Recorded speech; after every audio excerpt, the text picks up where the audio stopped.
Hey guys, welcome to a new vlog. আজ আমরা চলে এসেছি বীরভূম জেলার দুবরাজপুরের খুবই একটি প্রসিদ্ধ স্থানে, যেই স্থানটার নাম হচ্ছে মামা ভাগ্নে পাহাড়। তো এই পাহাড়ে কি আছে না আছে সেটা আপনাদেরকে ভিতরে গিয়ে দেখাচ্ছি। আর আমরা এখন পাহাড়ের মেন গেটের কাছে দাঁড়িয়ে আছি, তো ভিতরে যাচ্ছি। তার সাথে আপনারা চলুন ব্লগটা কন্টিনিউ করুন।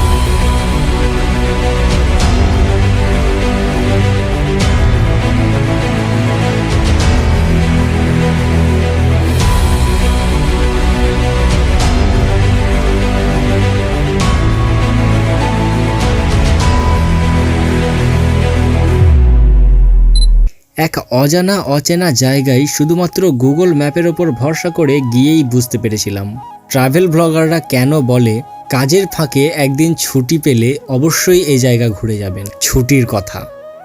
তবে আজকে কোন জায়গা যাচ্ছি সেটা আর বলার অবকাশ থাকে না। আপনারা থাম্বনেল এবং প্রথম সিন দেখে বুঝেই নিয়েছেন। আপনার মোবাইল স্ক্রিনে এখন যে শহরটার ব্লগ দেখতে পাচ্ছেন সেটা আর কোনো শহর নয়। হ্যাঁ, এটাই সেই বিখ্যাত দুবরাজপুর শহর। তো এই দুবরাজপুর শহর আপনি কেন আসবেন আর কিভাবেই বা আসবেন সেটাই নেক্সট কয়েক সেকেন্ডের মধ্যে আলোচনা করছি। তো এই দুবরাজপুরে বিখ্যাত কয়েকটি জায়গা আছে, যেমন number 1 Bakreshwar, number 2 Mama Bhagne Pahar, number 3 Bakreshwar dam, number 4 Hetampur Rajbari. এছাড়াও অনেক কিছুই আছে এখানে দেখার মতো। তো সবগুলোই আপনাদেরকে একে একে ব্লগে দেখাবো। আজকে আপনাদেরকে দেখাচ্ছি মামা ভাগ্নে পাহাড়। তো চলুন সময় নষ্ট না করে এই মামা ভাগ্নে পাহাড়টা আপনাদেরকে ঘুরে দেখায়।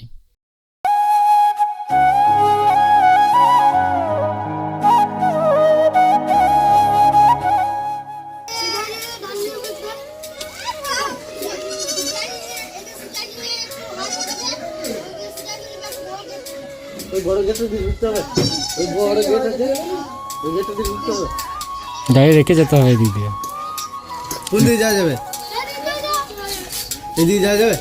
কি করে যাওয়া যাবে?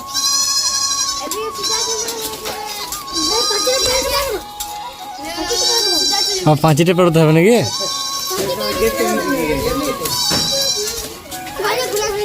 হ্যাঁ, চো গেট দিয়ে ঢুকবো। তো গাইজ, ম্যাপ অনুযায়ী রাস্তা ভুল হয়, আমাদেরকে আবার ফিরে আসতে হলো অন্য রাস্তায়। তো চলুন এবার ঢুকেই পড়ি।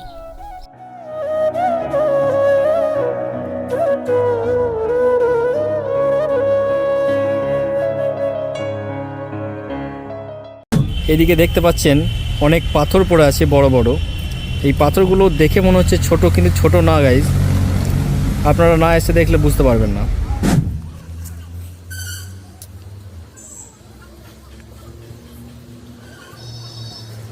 তো গাইজ, এটা জাস্ট এন্ট্রি, এবং এন্ট্রিতেই আপনাদেরকে এত বড় বড় পাথর দেখাচ্ছি। আরও ভিতরের দিকে চলুন, এর থেকে আরও অনেক বড় বড় পাথর আছে এবং অনেক বড় বড় টিলা আছে এখানে দেখার মতো। তো আপনারা দেখবেন, চলুন। আর এই পাহাড়ের এই যে দেখছেন আনাচে কানাচে সমস্ত রহস্য লুকিয়ে রয়েছে, সেই রহস্য আপনাদেরকে তুলে ধরবো আমরা, তা দেখতে থাকুন। এই পাহাড় নিয়ে অনেক কাহিনীও আছে, সেই কাহিনীগুলো আপনাদের সামনে তুলে ধরবো। আপনারা জাস্ট ব্লগটা কন্টিনিউ করুন এবং আমাদের সাথে থাকুন। মামা ভাগ্নে পাহাড়ে ঢোকার আগেই প্রথমেই আছে পাহাড়েশ্বর মন্দির। এই মন্দিরটা খুবই সুউচ্চ একটি মন্দির। আপনি একবার দেখুন, আপনাকে একটু সিনেমেটিক শট দেখাচ্ছি মন্দিরটার, তারপরে আপনি আইডিয়া করে নিন মন্দিরটা ঠিক কতটা বড়। আর সত্যি খুব সুন্দর, অসাধারণ একটা মন্দির। পুরো প্রচুর বড় মন্দির, প্রচুর হাইট মন্দিরটা। আমরা মামা ভাগ্নে পাহাড়ের ওপরে উঠছি এবার, এবং এই যে মামা এবং ভাগ্নে এই দুটো পাথরকে আপনাদেরকে দেখাবো। এই যে এত বড় বড় পাথর, আপনারা না দেখলে বিশ্বাস করবেন না, সত্যি বলছি। আপনারা আসুন এখানে, এসে একবার দেখে যান যে মামা ভাগ্নে পাহাড়ের পাথরগুলো ঠিক কতটা বড় বড়। আপনাদের মনে এবার তো একটা প্রশ্ন জাগার কথা, যেখানে পাহাড়, এই যে এত বড় বড় পাথর, এই পাথরগুলো আসলো কোথা থেকে? এই পাহাড় নিয়ে একটা গল্প আছে, তো এই গল্পটা আপনাদেরকে একটু পরে বলছি। আপনারা জাস্ট এই পাহাড়ের ভিউটা একবার দেখুন এবং এনজয় করুন। আমাদের তো খুবই ভালো লাগছে, আপনারা আসুন এবং এসে এই যে কাছে পিঠে আপনাদের যদি বাড়ি হয় ভালো লাগবে আপনাদের, এবং আমরা অনুভব করছি এবং আপনাদেরকেও দেখানোর চেষ্টা করছি যতটা পারছি। তো দেখুন, এই যে এই পাহাড়ে এসে সব থেকে খারাপ যেটা লাগছে কি দেখবে, P+B, এই অভি, রুমি, ভাই তোমরা প্রেম করছো, এই যে রিন্টু, কি জয়শ্রী! এই ভাই, প্রেম করার জায়গা এটা, হ্যাঁ? আর প্রেম করছো করো, এটা পাহাড়ে হচ্ছে প্রেম করার জায়গা। প্রেম করছো করো, আর তোমাদের এগুলো ছাপগুলো কে রেখে দিতে বলেছে ভাই? এগুলো করো না, এগুলো হচ্ছে প্রাকৃতিক সৌন্দর্য, এগুলোকে রক্ষা করার চেষ্টা করো, ধ্বংস করার চেষ্টা করো না ভাই। এগুলোকে যতদিন পারবে এগুলোকে রক্ষা করার চেষ্টা করো। ধ্বংস সবাই করতে পারে, রক্ষা সবাই করতে পারে না। তো আমি এই ভিডিওটার মাধ্যমে প্রশাসনের একটু দৃষ্টি আকর্ষণ করছি যে এগুলো একটু দেখবেন আপনারা।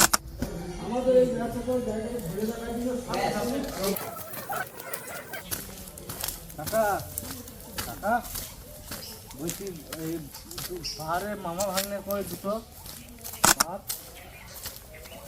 আগে এর উপরে হাইটে যাওয়া যাবে না নাকি? তো মামা এবং ভাগ্নে দুটো পাথরকে দেখার জন্য আপনাদেরকে এই সোজা, এই মন্দিরের সোজা গেটটা দিয়ে আপনাকে একদম এই জঙ্গলের ভিতর দিয়ে চলে আসতে হবে।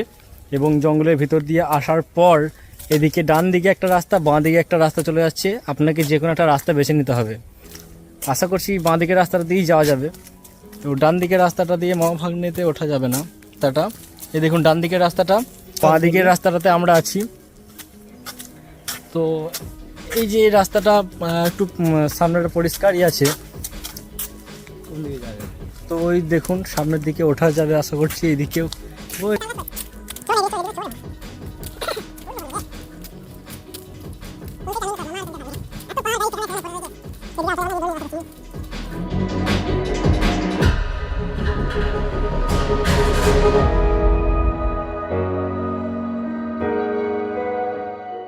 আমরা এখন প্রবেশ করতে চলেছি মামা এবং ভাগ্নে পাহাড়ের উদ্দেশ্যে। তো এই পাহাড়ের ওঠার জন্য সিঁড়ি করে দেওয়া হয়েছে। তো এই সিঁড়িটা ধরেই আমরা উপরে উঠছি। এই যে সিঁড়িটা দেখুন, আর এখানে দেখুন হনুমানজির ছবি। আচ্ছা, পৌরাণিক কাহিনী শোনাবো বলেছিলাম, তো সেই কাহিনীটা পাহাড়ে উঠি, তারপর আপনাদেরকে নিরিবিলিতে বলছি। ভালো হাইট আছে। হ্যাঁ, দেখতে পাচ্ছেন হাইটটা কিন্তু ভালোই আছে। এই যে দেখুন, এটা মামা আর এটা ভাগ্নে। এইদিকে এইখানটা দিয়ে জল বেরোয়। আর এটা হচ্ছে প্রাকৃতিক জনি। এই যে গাইস, এখান থেকে দেখতে পাচ্ছেন পুরো দুবরাজপুর শহরকে একদম এক নজরে দেখা যাচ্ছে।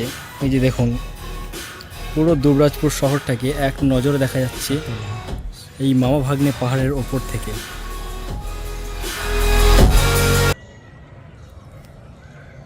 এর উপরে উঠলে আরো খতরনাক লাগে। এই যে মামা ভাগ্নে পাহাড়কে দেখতে পাচ্ছেন। এই যে এখানেও দেখছেন নোংরা করে রেখে দিয়েছে KBAPPR। What is this? এগুলো কি গাইজ? সবই বড় বড়, কিন্তু এখানে তো গাইজ এই মামা আমরা ভাগ্নে আমরা এইছি, আপনারা আসুন এই সৌন্দর্য জিনিসটাকে অনুভব করার জন্য। আর যে কাহিনীটা আপনাদেরকে বলবো বলেছিলাম, সেই কাহিনীটা হলো এই মামা ভাগ্নে পাহাড়টা কিভাবে তৈরি হলো। পুরাণ মতে রামায়ণে যখন রাম সেতু তৈরি হচ্ছিল, তখন হনুমান পাহাড় ভেঙে নিয়ে যাচ্ছিলেন। তো সেখানকারই কিছু টুকরো এখানে এসে পড়ে এই মামা ভাগ্নে পাহাড়টা তৈরি হয়েছে। গাইস, আপনারা দেখছেন এই মামা ভাগ্নে পাহাড়টা কতটা বড়। এটা মিনিমাম আমাদের অনুভবে যেটা বলছি 1000 বিঘে হবে, মানে 1000 বিঘে ধরে এই পাহাড়টা রয়েছে। চলুন আর একটু আপনাদেরকে ভিউ দেখানোর চেষ্টা করছি পাহাড়ের সব থেকে টপে উঠে। তা দেখা যাক উঠতে পারি কি না। হ্যাঁ, আমি কয়েকজনকে জিজ্ঞেস করলাম, বললো উঠা যাবে, কিন্তু একটু সাবধানে উঠতে হবে, কারণ পড়ে গেলেই বুঝতেই পারছেন ভোগে চলে যাবো একবারে। কার ভোগে? কার ভোগে যাবে? মায়ের। আবার সিঁড়ি বেয়ে উঠছি গাইস। এই যে এটা দেখতে পাচ্ছেন, এটা হচ্ছে বাঘের গুহা। আগে এখানে বাঘ থাকতো, কিন্তু এখন বাঘের কোনো চিহ্ন নেই। একবার ঢুকে দেখাও, ধরো ক্যামেরাটা, ধরো একবার। কেমন লাগছে? সেই লাগছে গাইস, সেই লাগছে, খুবই ঠান্ডা এখানে। ফিলিংস কেমন? মানে এসি ফেল হয়ে যাবে এখানে। তো সত্যি গাইস, এখন বাঘের গুহার মধ্যে আছি। তো দেখুন এই গুহাতে এই দিক দিয়ে হাওয়া আসছে, ওই দিক দিয়ে হাওয়া পাস হচ্ছে। সত্যি বচ্চন যেটা বললো, এসি পুরো ফেল। তো আপনারা ফিল করুন। আর এই যে মাথার উপরে পুরো পাথর, এই পাথরগুলো একে অপরের ওপরে কিভাবে চেপে আছে দেখুন। এগুলো কিন্তু বৈজ্ঞানিক ব্যাখ্যা অনেক আছে, যে যুগ যুগ ধরে এগুলো আবহাওয়া বিকারের ফলে এগুলো তৈরি হয়েছে। তো যাই হোক, বিজ্ঞানের ওপরে কিন্তু আমাদের সনাতন ধর্মের যে পৌরাণিক কাহিনী, তো সেগুলোকে মেনে চলা বা সেগুলোকে মান্যতা দেওয়া, সেগুলো হচ্ছে আমাদের কর্তব্য। এটাকে মানে অবহেলা করে এটাকে দূরে হ্যাঁ, সরিয়ে দেবেন। এটাকে অবহেলা করবেন না। অবহেলা করার মতো কিছু নেই। বৈজ্ঞানিক দৃষ্টিকোণ দিয়ে না দেখে, বা বৈজ্ঞানিক দৃষ্টিকোণ দিয়ে দেখাও যাবে, কিন্তু বৈজ্ঞানিক দৃষ্টিকোণ দিয়ে সব কিছুকে দেখে অবহেলা না করে আপনি একবার এখানে এসে দেখুন, ঐশ্বরিক মাহাত্ম্য আপনি বুঝতে পারবেন। একটুখানি এইটুকু জায়গাতে কতটা হবে? 10 ইঞ্চি। 10 ইঞ্চি হবে না। 10 ইঞ্চিও খুব মানে বেশি বলা হয়ে যাচ্ছে। 10 ইঞ্চি জায়গাও কিন্তু এটা হবে না। এটার ওপর ভর করে কিন্তু ভাগ্নে দাঁড়িয়ে আছে, ঠিক আছে? এটার ওপর ভর করে কিন্তু ভাগ্নে দাঁড়িয়ে আছে। আর মামা কোথায় দাঁড়িয়ে আছে সেটা আপনাদেরকে দেখাচ্ছি, চলুন। এই যে মামা দাঁড়িয়ে আছে অনেকটা প্রায় ঢালু একটা হ্যাঁ, মানে খুবই ঢালু জায়গার মধ্যে। কিন্তু এই ঢালুর এই মধ্যে ঢালুর এটা মধ্যে দাঁড়িয়ে থেকে থাকা- দাঁড়িয়ে আছে। এটা দাঁড়িয়ে থাকার কোনো কারণ নেই, তবুও দাঁড়িয়ে আছে। আপনারা বুঝতে পারছেন।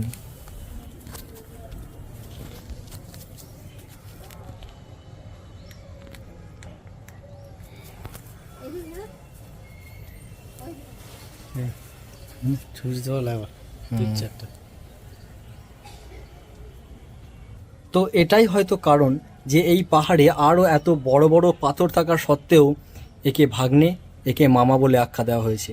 কেন দেওয়া হয়েছে? এ কোথায় দাঁড়িয়ে আছে সেটা একবার দেখুন, আর এ কোথায় দাঁড়িয়ে আছে সেটা একবার দেখুন।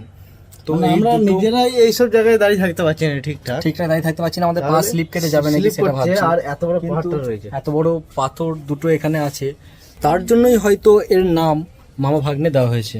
এই যে দেখুন, এটা এটা এটা ওদের দুজনের থেকে, এই মামা এবং ভাগ্নের পাথরের থেকে কত বড় আপনি দেখতে পাচ্ছেন, কিন্তু তবুও ওই দুজনের নামেই মামা ভাগ্নের নামকরণটা আর ওরা হয়েছে। যেই জায়গায় দাঁড়িয়ে রয়েছে ওই জায়গা কোনো মানুষ মানে দাঁড়িয়ে থাকতে গেলেও স্লিপ কেটে পড়ে যাবে। সে যদি দুর্বল যদি হয়, যদি ব্যালেন্স ডিসব্যালেন্স হয়ে যায়, পড়ে যাবে।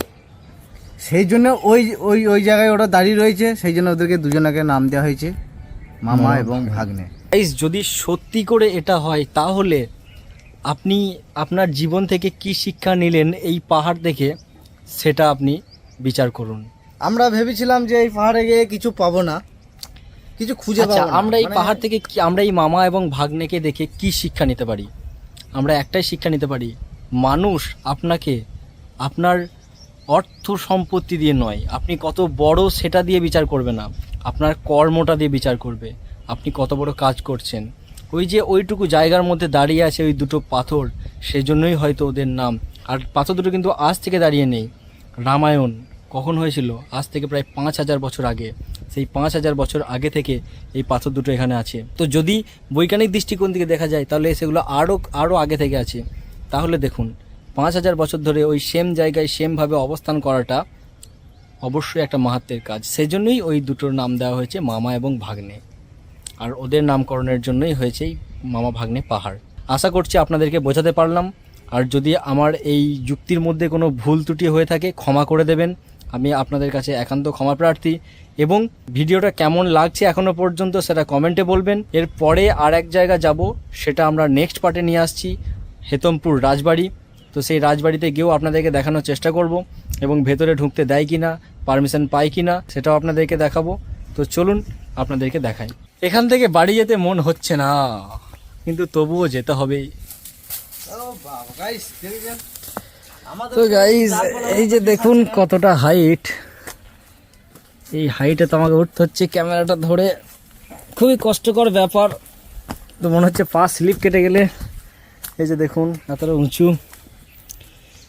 এই উঁচু জায়গায় উঠতেই তো ভয় লাগছে। জুতোতে গ্রিপ ঠিকঠাক না করতে পারলে পড়ে যাবি বেকার। मरना है क्या भोसड़ी के। জয় হলো, আবার রক্ষা করো। ওই গাছে পা দিতে নাই বে। এটা পাহাড় বস।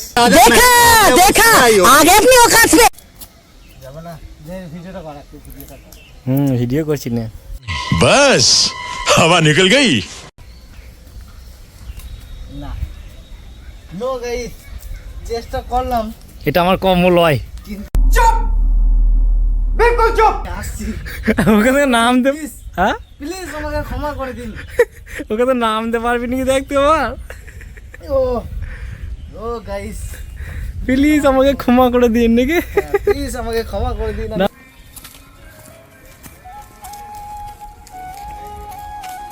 এই পাহাড়ের উপর রয়েছে একটি মন্দির, মায়ের মন্দির। তো গাইস দেখুন,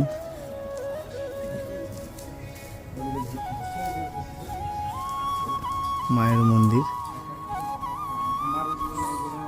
আর এখানে হচ্ছে, দেখাচ্ছি আপনাদেরকে,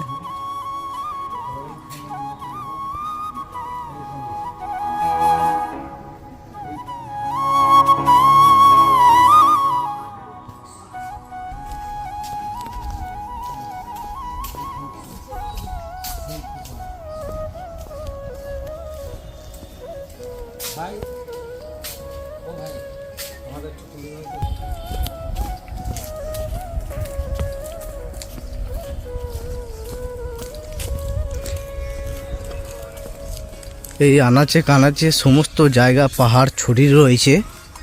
তো গাইস এখন আমরা এসেছিলাম, এই ভিডিওটি অনেক দূর থেকে 150 কিলোমিটার রাস্তা অতিক্রম করে এসেছি। তো গাইজ, আজ আমি আপনাদেরকে দেখালাম এই মামা ভাগ্নে পাহাড় কতটা বড় এবং এখানে কি কি আছে কি না আছে, কিভাবে মামা ভাগ্নে পাহাড় তৈরি হয়েছে সেটার সম্বন্ধেও আপনাদেরকে কিছু কথা জানালাম। সেই কথাগুলো শুনতে এবং এই ইনফরমেশনগুলো জানতে আপনার কেমন লাগলো সেটা কমেন্টে লিখতে ভুলবেন না। আর এই পাহাড়ে কিভাবে আসবেন সেটা আমি ডেসক্রিপশনে দিয়ে দেবো, পাহাড়ের লোকেশন সমস্ত কিছু আমি ডেসক্রিপশনে দিয়ে দেবো। সেটা থেকে আপনি এখানে কলকাতা, বর্ধমান যেখান থেকে আসতে চান সেখান থেকেই আসতে পারেন। যাই হোক, আর বেশি কথা বাড়াচ্ছি না, এই ব্লগটা আপনার কেমন লাগলো সেটা কমেন্ট লিখে জানাবেন। যদি ভালো লাগে ভিডিওটা একটা লাইক করে চ্যানেলটা সাবস্ক্রাইব করে দেবেন। ভালো থাকবেন, সুস্থ থাকবেন, জয় হিন্দ। আসছি নেক্সট ভিডিওতে, ততক্ষণ পর্যন্ত আমাদের চ্যানেলটা সাবস্ক্রাইব করে আমাদের পাশে থাকুন।